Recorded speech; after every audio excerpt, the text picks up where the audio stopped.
We want answers and we want justice for Asher. That's really all it boils down to. Right now at 11, a family pleads for answers after a young man was shot to death at a popular riverfront park. Plus, the latest on how one small faulty software upgrade caused millions upon millions of outages and rippled its way around the globe. And later, it is the joyful event of the weekend. Well, it's more than that as summer festival season peaks with a weekend all about pride. And welcome to the weekend, everyone. It is 77 degrees in the Rose City on this Friday evening after a bit of a toasty day with temperatures tomorrow set to soar even higher. Good evening. David Molko here along with Chief Meteorologist Matt Zafino with a weather impact alert. Matt, how hot are we talking? We hit 91 today, David, and we will be hotter tomorrow. We're going to go for the mid 90s. There is a heat advisory up for the Willamette Valley, through the gorge, over the east side, and then it gets even hotter. So that's an excessive heat warning for far eastern and northeastern Oregon there. Coincident with the heat advisory is a fire weather watch because we've got the potential. Now, the heat advisory, first of all, is from 11 a.m. to 11 p.m. Saturday. The fire weather watch goes until Monday morning because as soon as late Saturday night, early Sunday morning, we may see some thunderstorms develop along the coast. I seriously doubt we'll get any in the valleys, but there is a slight chance. It's a non-zero chance. So we need to talk about that because any threat of lightning, of course, is not a good one. Now, back to the heat. Pretty much all day tomorrow is going to be warm, but the late day, that's the hottest part of the day, right? And it's going to be very hot, so you need to try to stay cool and chill out. So that's why we issued the weather impact alert, just to highlight the fact that this is going to be uncomfortably hot, more so than today, more so than the last couple of days, but not as much as it was back in the bigger heat wave we had a couple weeks ago when we were hitting triple digits. So we'll be in the mid 80s by about noon, top out at 95.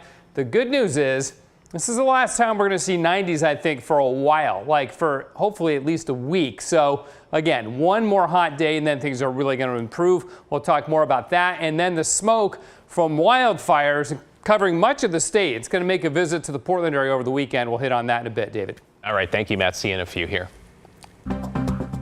To get you caught up on tonight's other headlines now, Portland police say 2 people were hurt in a shooting this afternoon at North Portland's Dawson Park. One was taken to the hospital while the other victim went to the hospital on their own. Authorities say both should survive. The suspects, a witness told us, there were multiple shooters and they ran away from the scene. Police say they have recovered more than 70 shell casings.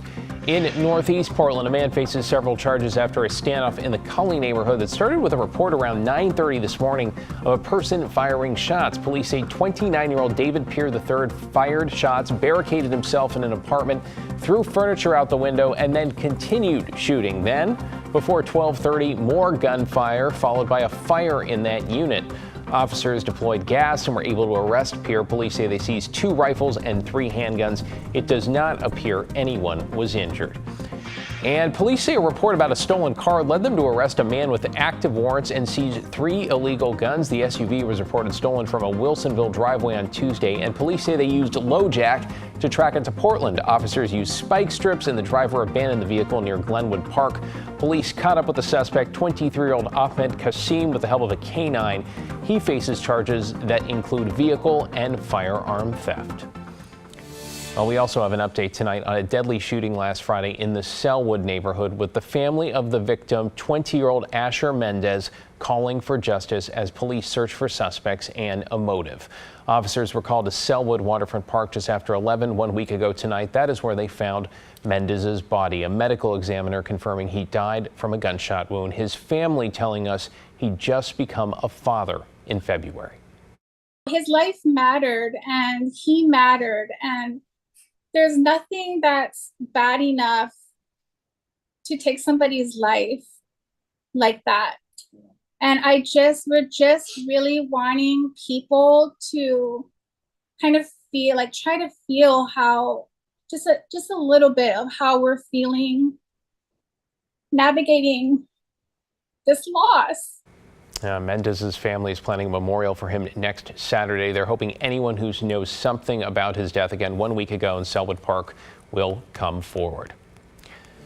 Well, now to the latest on what is being called the largest tech outage in history, with a global giant that provides cybersecurity admitting responsibility for a flawed software update that crashed millions upon millions of computers around the world, knocking critical systems offline. Airlines, banks, hospitals, dispatchers, TV stations, you name it. And those of you who joined us last night can see tonight we are thankfully back up and running as usual again. We appreciate your patience and understanding. NBC's Tom Costello has the big picture on the global impact. It is a massive computer outage affecting all corners of the globe, which could well be the biggest outage the world has seen. Not a cyber attack, but a software update gone bad, affecting Microsoft Windows computers using CrowdStrike cybersecurity software. CrowdStrike is aware of reports of crashes on Windows hosts. Among the first affected, Global Airlines, their screens suddenly showing the so-called blue screen of death, from Thailand to Portugal, Spain to Scotland. And I think it's fair to describe this as organized chaos at the moment. U.S. Airlines went offline overnight, unable to process thousands of passengers. Every 15 minutes we kept getting these text messages. Your flight is delayed a half hour, your flight is delayed an hour, your flight is delayed 2 hours. Major airlines grounded flights, with Flight Radar 24 showing U.S. airspace thinning out as endless lines wound through airport terminals. We received no, you can't get through to the airline. I don't think it's even in their hands. NBC's Guad Venegas in Atlanta. Passengers here reporting waits of up to 4 hours waiting in a line that stretched to the end of the terminal. By late today, 9,500 delays in the U.S., 2,700 cancellations, akin to the impact from a big winter storm. We're deeply sorry for the impact that we've caused to customers. The CEO of CrowdStrike, which pushed the software update, appeared on Today. So we know what the issue is. We're resolving and have resolved the issue. But it wasn't just airlines and airports. Hospitals were also knocked offline. Nurses switching to paper orders. We can't scan the medicine to make sure you're not allergic to it. We can't scan the medicine to make sure that it's even yours. Many hospitals forced to cancel procedures. Allison Ballo's father was supposed to have open heart surgery. They called and said that due to a global IT outage, they had to reschedule the surgery. Also affected banks, 911 systems, trains, buses, and subways, retailers, FedEx and UPS, court systems, and driver's license offices. New York's governor trying to reassure the public. There is no risk to personal sensitive information that we're aware of. On X, Microsoft said it's working closely with CrowdStrike and across the industry to safely bring their systems back online. Doesn't this speak to a vulnerability that you have with Microsoft Windows, that one line of code can break down the entire system? There's no vulnerability based on our knowledge. What we understand right now is that the CrowdStrike update itself was flawed in how they accessed the system, and that is what has caused the global IT outage. NBC's Tom Costello there. What a wild 24 hours. Okay, locally, Portland Mayor Ted Wheeler said about half of the city systems were affected, including internal communications for dispatchers and first responders. Internal, while phone lines were working, meaning emergency response wasn't directly affected. Dispatchers say they were forced to track calls on paper.